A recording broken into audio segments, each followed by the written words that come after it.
We Palestinians at the time did not get from Israel recognition of our right, Palestinian people's right to statehood at the time.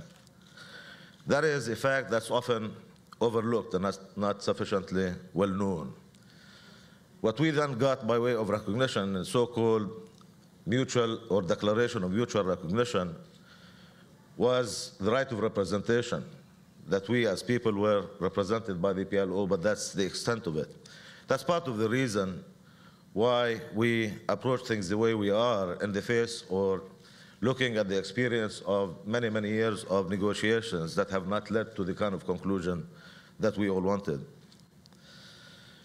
I think what really needs to happen, and this is another thing that Minister Barak addressed today, he described the region as a troubled region. And it is, or a rough neighborhood, he said, for sure. And it has been for way too long. For many decades, it has been a rough neighborhood.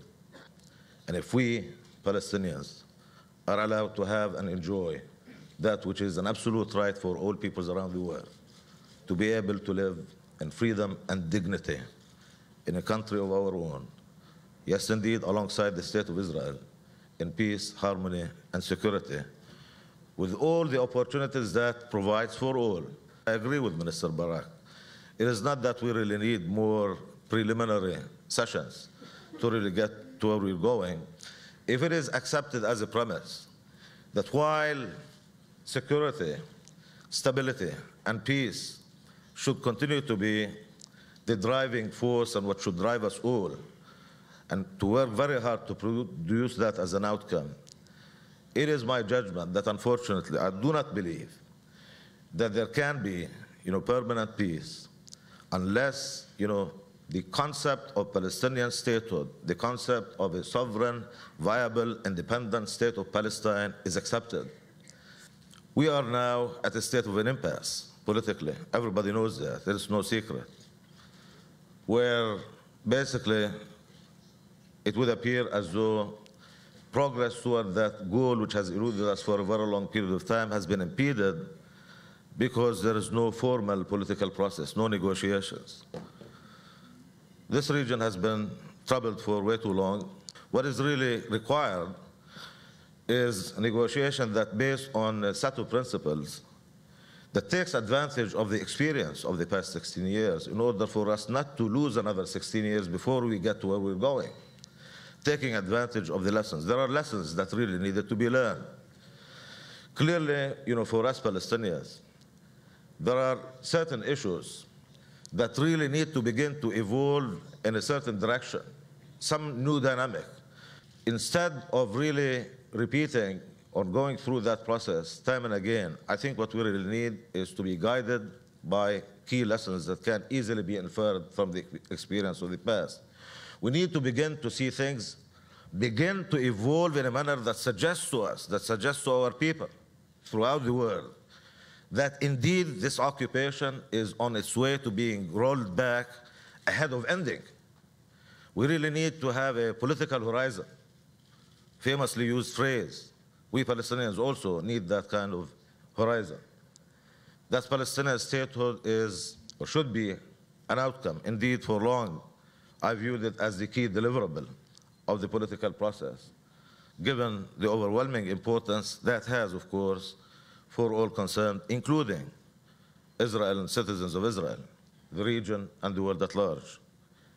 We then had a single-minded focus on assuming fully the responsibility that any responsible government or authority should view as its primary responsibility, first and foremost, towards its citizens, and that is to provide sense of security, law and order.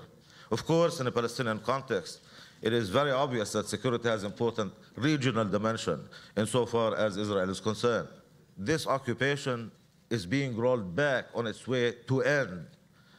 One key way in which that can be accomplished is for those incursions to stop.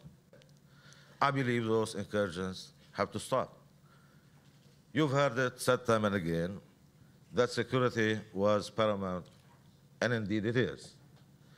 We are sensitive to Israel's security needs. And as I've just said, security is not only an Israeli interest, it is Palestinian interest too. And security, as I often say, is never going to be complete until it is complete for both Israelis and Palestinians alike, and for all of our partners in the region. What I think would be important to really place all of this in the context of an occupation on its way to being ended is for us Palestinians to begin to have formal security presence in other population centers outside of Area A. Because nothing, as anyone would tell you, defines the state more than where its own security is, not where the security services of the occupation forces are. Things, ladies and gentlemen, need to begin to happen in order to give the suggestion that this occupation, in fact, is going to end. We have demonstrated deep and firm commitment to hold on and to uphold the commitments that we had entered to. And our commitment, and those commitments are unwavering. It is not only what we do, it is what we say, and it's a combination of both, having actions completely aligned to the best of our capacity with words that we say. The political question that I have is, how confident can we all be? And I would say, when I say we, I don't mean only Palestinians, but Israelis, international community at large. How confident, how much assured can we be that once relaunched, that political process is going to be able to deliver that which needs to be delivered on the permanent status issues, on the key question of ending the occupation? That's what we're looking for. That exercise that we have embarked on related to getting ready for statehood was described by some as source of concern on grounds that it is or represents unilateralism by the Palestinians. And I'm here to tell everyone that indeed it is. It is unilateral, as it should be, because it's about building a Palestinian state. It is about getting ready for Palestinian statehood. And the state that is being built here is a Palestinian state, and if we Palestinians do not build it, who's going to build it for us? It's not, once again, in lieu of that political process. It's supposed to reinforce it, and these are two mutually reinforcing paths.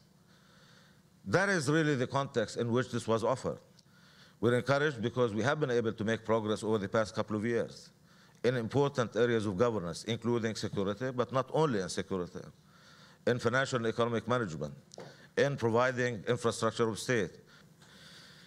The bet we're taking, as a matter of fact, is, as I said, by around 2011. So we're completely transparent as to our intentions. That's what it is about, really. Because by then, if in fact we succeed, as I hope we will, it's not going to be too difficult for people looking at us from any corner of the world, but to conclude that the Palestinians do indeed have something that looks like a well-functioning state in just about every facet of activity. This is a Palestinian responsibility.